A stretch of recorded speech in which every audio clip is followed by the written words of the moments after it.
Hey, this is Jared over at eCarrier Check, and I'm excited. I got best-selling author Anthony Iannarino on. Thanks for being on, Anthony. Thanks for having me. Yeah, I gotta say, just a brief compliment for you. You were truly like my master Yoda. I Is it I because have I'm learned. old and wrinkly? Is that what you're saying? I have truly learned. I've taken your training. I had the opportunity to be on your platform for a while. I've I listened and remember. read. Yeah, I listened and read to all your books. I'm just a big fan of your work and your theories in the sales world. So thank you. Well, thank you for saying that. I appreciate it. Yeah. So today, Anthony, I really want to unpack, you know, some tangibles, to give you an idea of our audience. We've got a lot of entrepreneurs. They're going to be small trucking companies. They're going to be brokers, dispatchers. And I really want them to hear, how do we go from commodity selling of that kind of that level one and go to a solution sale? The other day, I had a guy ask me the most interesting question. How do you provide value in what you say on a cold call? And I'm like, okay, that's an interesting question to be asking me, but I really want to just unpack, what's a good process to get started and what should they be kind of focused on when it comes to effective communication and trying to sell, in their lives as an entrepreneur? So there's a couple things. I came out of temporary staffing, so it's not unlike the the people that you're describing right now. Lots of people have a truck. Lots of people have multiple trucks. Lots of people could load things onto trucks and move them. So there's not a great differentiation when you look at what you do. So that's the problem, is that the client is looking at it through this lens to say, you can move this from Omaha to St. Louis. So can everybody else. Okay, so that's not a great place to start the conversation, is that I can move your stuff from here to there. So what you have to do is you have to move up levels of value. So in the Eat Their Lunch book, I have a structure, level 4 value creation, and level 4 is the strategic outcome. So the more that you start talking about what you do and the services that you provide, and the fact that you can actually do the tangible outcome, I've got this palette, I've got to get it from here to there. The more you say I can do those things, the worse you're making it for you as a salesperson. So you're making it hard to differentiate. And there's a couple things that are worth noting here. You have a sales conversation, so that's a piece of what we do. And inside that conversation, you have to create value for your client. Now, I basically reduce all of value creation for the client to teaching them. Okay, so they don't drive trucks, they don't own trucks, they have no idea how to run a logistics company. They don't know these things, but you do. And so you should start the conversation by explaining what are the strategic outcomes that we can help you get. And so that would be lower overall cost, even though we have a higher price, greater certainty that your deliveries are going to be on time, greater certainty that you're going to have a good experience for your client when this shows up at the other end. And like whatever these things are that you can do that are outside of what you do and move towards something. I'm going to try to make this as easy as I can, how you do it. And so in the Elite Sales Strategies book, I wrote down for the first time triangulation strategy. So that's the first book that I published that in. And that's where you start to say, some people do it this way. And it's really good because it's cheap, but you're going to make some concessions. Might not be there on time, might not have the best experience for your client when something shows up and it has to be taken off of the truck. Like, so you can start going through, like, what are the good things about the ways that people do this?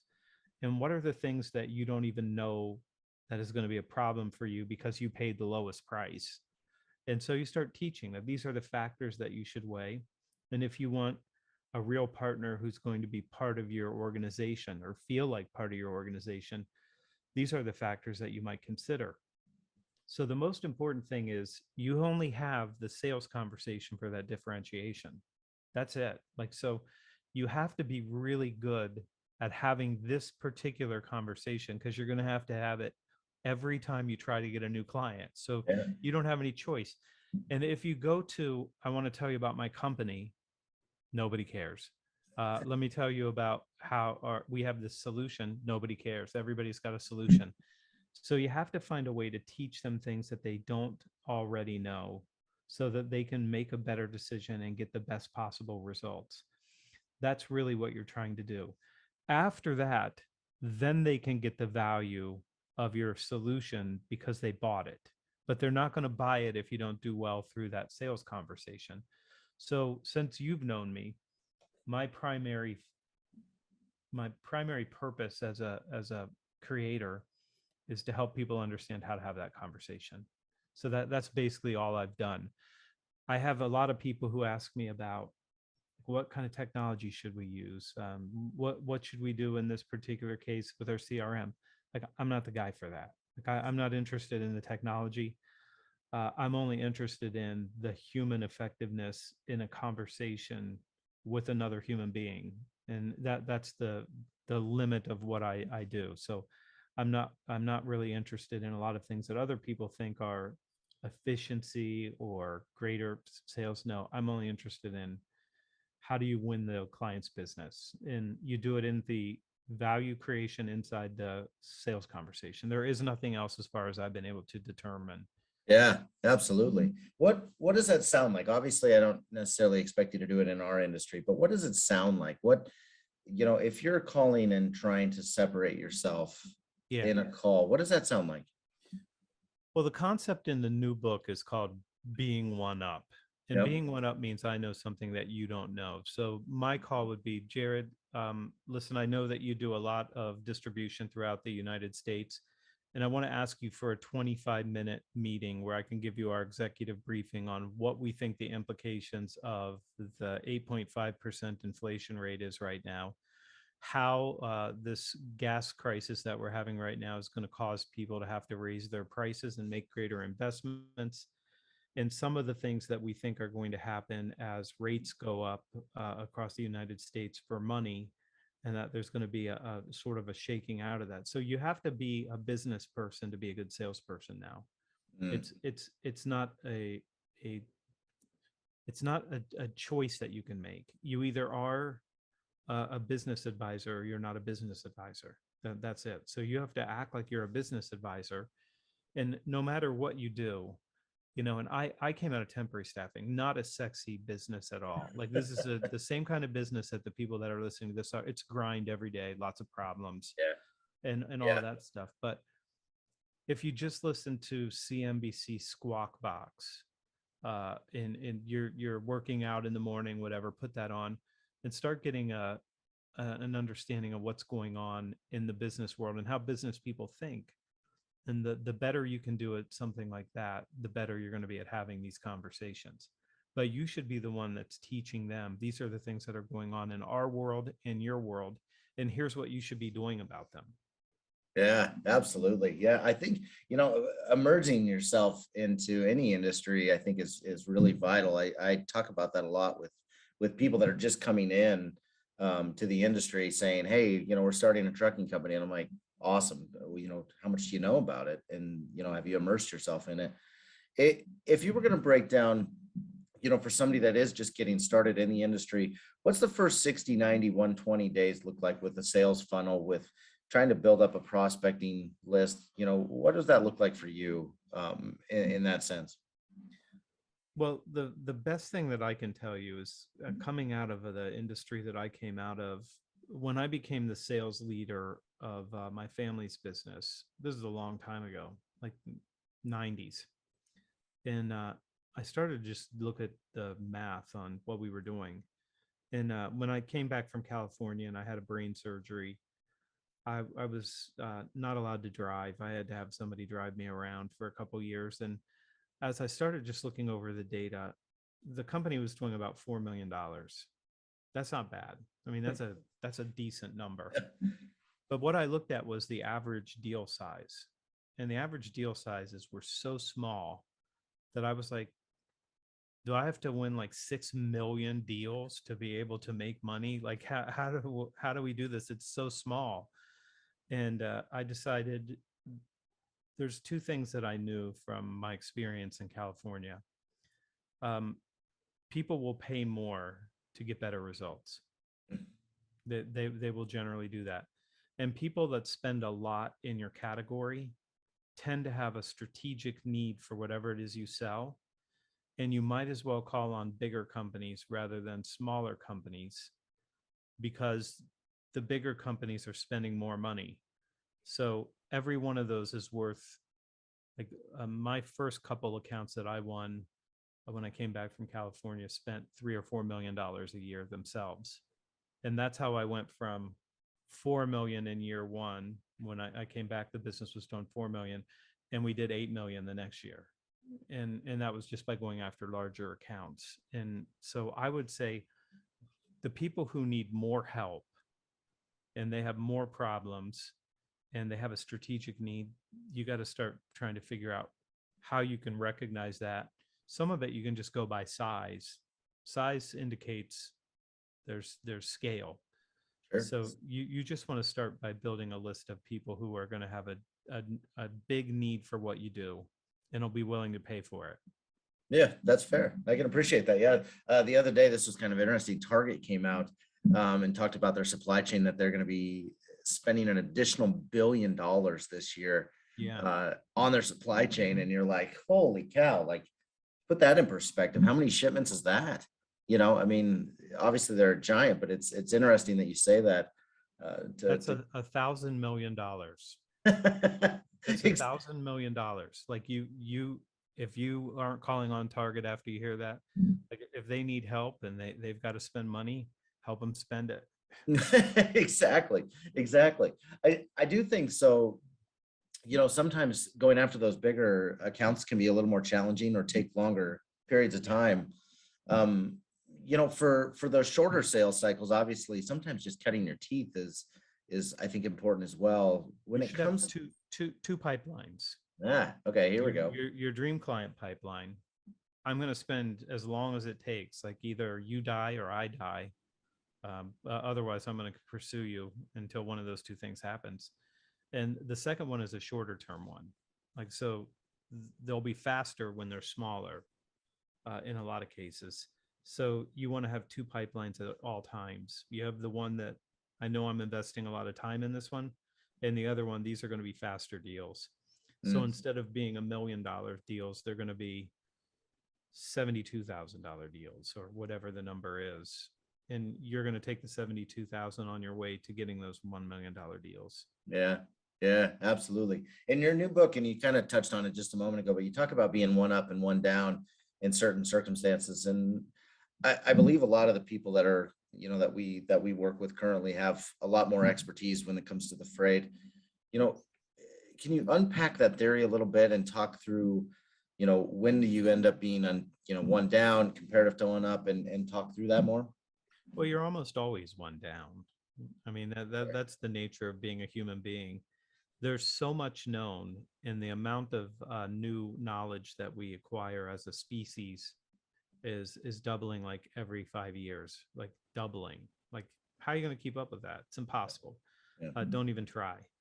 So when you think about the nature of being one down, it means I'm ignorant. And that doesn't mean dumb or stupid or anything like that. It's not a negative word. It means I don't know what I don't know. And you don't know what you don't know. And you can't know what you don't know.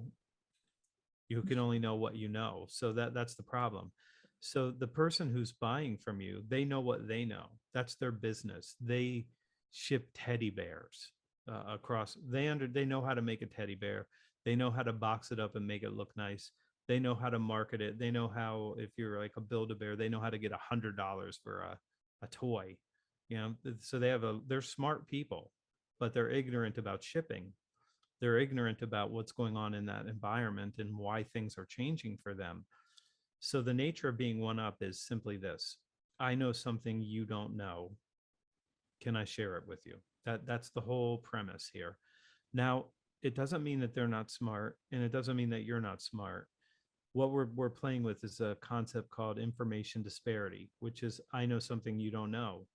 But guess what? They know something you don't know either. So you're both smart, And when I try to correct your one downness and you try to correct my one downness by saying this is how it works in my world, Mm. now neither one of us have to be one down when it comes to the conversation we're having together. So you have to be able to teach. And if you want to be a good teacher, you have to be willing to learn. And the way that I learned was asking my clients, what's the most important things that I need to know about your business to be the best partner you could possibly have? Like, what's the Mm. most important thing for me to understand about your business? And they would talk to me and teach me. And then I started to understand how different businesses worked and what they cared about and how they measured things. And it keeps you from being one down longer than you have to be. Like Yeah. if you want to ask good questions, ask your client to teach you how to think about their business and how you make the greatest contribution for them. They will share it with you. Yeah. What's interesting is my first sales manager, when I got in the industry, the first 30 days of my job, I came from the jewelry industry. So I honestly can say I had no idea. I show up in Tiffany suits and I walk into a trucking terminal one day and my sales manager goes, "Hey, I'm going to have you call 1,000 people this month." And I said, "Oh, that sounds good." And he goes, "But I don't want any of their business." And I said, "What?" And he goes, "I don't want any of it." He goes, "I want you to ask really good questions. I want you to understand their business, but you're not going to ask for one lick of freight. And after that 30 days, I want you to come back to me and tell me what it is that their needs were and the solutions that we provide." And he goes, "Then you can call them back." But he goes, "Not in the first 30 days, you got to cut your teeth." What he was trying to tell you is, Jared, you're immensely one down. Like you're so one down, I can't even let you talk to anybody. Like you're going to ruin everything on your first try Yeah. Yeah. because you can't create any value for them. Yeah. And the more experience you have, the more one up you tend to be. And so part of this is, how long are you going to wait to become one up? Like how are you going to find the information disparity? I'm going to tell you, if you listen to CNBC and you're paying attention to what's going on with oil companies, Exxon, BP, all these things that are going on in the world right now, you'll have a better talk track than anybody else in your industry, just Yeah. because you're going to be fluid and you're going to be able to talk about what's happening in the environment and what impact it has on your client's business. And I'll go back to this. If you're going to be consultative, that means I have to teach you, I have to give you advice, I have to give you the right recommendations. And if you can't do that, that means you're still one down. Hmm. Yeah, absolutely. I, I'm a big believer in, I read a weird amount of, psychological kind of persuasion influence books. Um, I'd be curious to understand, from your side, obviously a lot of your books are kind of in the same realm. We're talking about communicating to people and influencing people. From a first impression aspect of trying to influence somebody, is there anything that you would say that would make, you know, is there something that you would give advice for when it comes to influence, when it comes to kind of that psychology of building trust in a quick manner? How would you go down that road? I tend to do it with an executive briefing where we share insights at the beginning so we can have the context of the conversation before we have the conversation. So we want to address their false assumptions and misconceptions. I like to do that at the beginning because they're learning. Hmm. They don't like to be pitched and they don't like a story about your company's history, but they do like to learn what's going on in the world and how it's going to impact them. So the first thing that I want to do is position myself as the person who knows more than they do about this particular topic. Now, I concede they know their business way better than I do. Now, but I still already know what kind of problems they have because, like you went out and you spent 30 days trying to figure that out. Most of us practice on our prospects, so we go out and we have conversations, and we do learn the normal problems, the challenges that they have, and then you start to become even more one up because you can walk in and see the pattern of the problem that they have very quickly because you've seen it hundreds of times. That's it. So, but I would start with making sure that they understand that I'm a peer, I'm a trusted advisor, because I have information that's available to you now that would help you make the best decision and get the best results. And I would never insult anybody by telling them, like, Jared, listen, you don't know anything about my business. You're one down. I'm going to talk to, instead, I'm going to say, listen, what I'd like to do is share these ideas and these trends with you. And I'd love to get your feedback on how this is showing up in your world, Mm. and what kind of implications it's causing for you and your team. And so I'm going to teach, but I'm not going to act like I'm the only one teaching. I'm willing to be educated. If they go, it doesn't show up that way in my world, if here's how it shows up in my world, now I just learned something. So now I've learned something that the next time when I see that, I go, oh, I understand that problem. I have a client and they had that same thing, and this is what we had to do to solve their problem. So now I've got this situational knowledge, which just makes me even more one up, that I can say this is better than that. And here's why. Because if you do it this way and these factors aren't true, you're going to fail. If you do it this way and these factors are true, you're going to be immensely successful. But you can't know those things until you know them. Some of it is your knowledge, some of it's your experience, but you can steal everybody else's experience. You can talk to other people and find out, like, why did you make that decision with that client, and you can get that for free just by asking. So you don't have to stay one down any longer than you want to. Yeah. Yeah. I definitely, those 30 days come back to me a lot. I felt like it, not only it was a humbling experience because I didn't know what they were talking about those first 30 days, but you're right. I gained more experience from those conversations than I did for probably the next year, maybe even two. In that, something I find really interesting, and you talk on this occasionally, is how fast things are changing. More so like in the sales. How I sold in 2008 is different than how I sell today, right? There's a weird amount of, spin selling and all these other kinds of solution sellings, right? And all these different kinds of selling.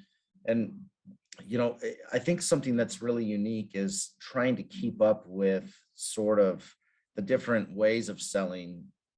How do you educate yourself to kind of keep up with effective communication, really, or effective selling, really? I'm a very wide reader, and so I read a lot. I pay attention to a lot of what my friends do, and I notice what they do. And most of what most of what the industry does right now is a version of spin selling, certainly a version of Rackham's, primary, concepts. Most of them are still doing a solution sell that's, I'm going to say, outdated, and doesn't Yeah, create nearly enough value. yeah, And they don't know that it doesn't. There's this idea that, like, I have to find the problem, I have to find the pain. And the thing that I would tell you most about that is that everybody's differentiating in exactly the same way, mm. which means no one can recognize the differentiation. You come in and you go, here's my company story, here's our founder's story, here's our logos, here's our solutions and products. Now tell me what your problem is, and I'll tell you how our solution solves it. Okay, so everybody does that the same way. And if I were to ask a salesperson, is your solution better than your competitors? They're going to say yes. Is your company better positioned to take care of this client than your competitors? They're going to say yes. And if we go to the competitors, guess what they're going to say? They're going to say the same thing, like, well, our solution's way better than theirs. So you have to just stop with this idea. Like, you have to stop with this idea and just say, everybody's got a good solution, but they don't all match the client's need in the exact same way. Mm. So there's some delivery models that are better. Like, is it better for you to pay a higher price if it gets you a lower cost?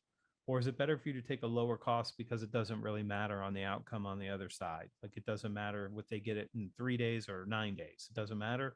Okay, so maybe that's the right choice for that particular shipment. But you have to understand that the differentiation only happens in the sales conversation. Like, Mm. there's no other way to differentiate yourself. So when you come in, have you read the new book? I have, yeah. So then you're going to hear this for a second time. No, I'm Uh, okay with that. I like it. so salesperson A does that pattern on Tuesday, right? Company, founder, logos, trophy case, I call it. Mm. Uh, Talk about the product and service and how it's helping people, and ask the client what's keeping them up at night. Okay. That happens with salesperson A on Tuesday. Same thing happens to the client on Thursday. Salesperson B comes in, same pattern, exact same. The slides are even in the same order, like that they're all in the same order. They all go in the same direction because marketing and product has too much influence on this. And then you go back and you ask the client, what was the difference between salesperson A and salesperson B? And the best that they can come up with will be something like salesperson A was shorter than salesperson B and had darker hair. And salesperson B had a green logo that was the same color of my carpet when I grew up in this apartment house. So like that there's no difference. It's the same exact conversation. And everybody will tell you the most important thing to creating a preference is to differentiate. You just had the same conversation that everybody else has ever had with them for 40 years. How are you differentiating? And it's not very good. And the best advice I can give you is think about if you were going to make a difficult decision, what would you want from the other person? Would you want them to say, the most important thing for you to know is the history of my company? How's that? I got a serious decision I have to make. Well, our company's the best company for you to work with. Why? Well, because we're this big and we got a global footprint and whatever. And you start going into that. It's not helping me make a decision about changing my company and getting better results. So you're having a conversation that doesn't help them. If you would eliminate all of the parts of the conversation, which I do in the book, I have the little scenario where you're allowed to talk to your dream client for 25 minutes, but you're not allowed to say any of those things. You're not even allowed to ask them what the problem is. And I get so much pushback on this, like, no, you have to ask them what their problem is or you won't know what it really is. And I'm like, is it your third day on the job? I mean, how long have you been doing this? You know that there's a small range of problems that you can solve. And you called this person because you intend to solve one of those very small number of problems. And I've started to tease people with this idea, like, what if you go in and you sit down and the client says, my problem is our parking lot is not large enough for the growth of our company. And we have people parking in the grass. And Jimmy has a really bad attitude in accounting and he's really pissing people off. Do you want those problems? What you showed up for a specific set of problems. How could you not know them? And how do you have to ask when you already know the things that stop them from getting the better results that they need? So that's my pushback. Like, if you don't know the problems that they have, you're seriously one down. And that's why you weren't allowed to talk to anybody except for to ask questions, because your boss was smart enough to say, I've taken a look at Jared and I realize he's incredibly limited as a salesperson right now. And I need to protect my potential clients from his one downness because he's not capable of having these conversations. He doesn't know anything. And then he said, spend 30 days knowing a few things, then we'll let you talk to people. But if you've been doing this for 5 years or 7 years or 9 years, your client makes this buying decision occasionally. You do it every day. Like, you know how to help people get better results every day. So you're absolutely in the one-up position. You just have to believe that and say, it's my job to go out and teach people. The best salespeople just teach the client how to make the best decision to get the best results for their business. So that's the main shift that I would say you need to make. Yeah, that's good stuff, Anthony. I love that. Anthony, I really appreciate your time today. Obviously, you have a lot of ways to get a hold of you, and you're very active on different social media sites. How do people get in touch with you? You got Outbound, which is a huge conference. I would love to actually come to this at some point in my life, but tell us how people get in touch with you. What else do you do besides just writing your books? You've got a lot going on. I do a lot of stuff. I have a number of businesses. The best place to find me is thesalesblog.com. That's where I publish every day. If you want to get some sales content every day, you can sign up for the daily newsletter, and then you'll get something in your inbox. And you can look at it and say, this is helpful for me, or you can just read the first 2 paragraphs and say, I don't need to look at this anymore. I'm already good. Uh, you should sign up for the newsletter. Oh, yeah. We're making a shift to the newsletter this weekend, so that'll be a different type of newsletter in the future. Okay. Also, LinkedIn is a good place. And if you want a very good sales experience for you or your team, outboundconference.com. It's the very best sales conference you'll ever attend. Yeah, you put a lineup together that's really incredible. That's for sure. It looks like it'll be an incredible event. So, Anthony, thank you for being on. Thank you for sharing your wisdom and insights. I really appreciate your time today. Thanks for having me. Good to see you again. Yeah, take care.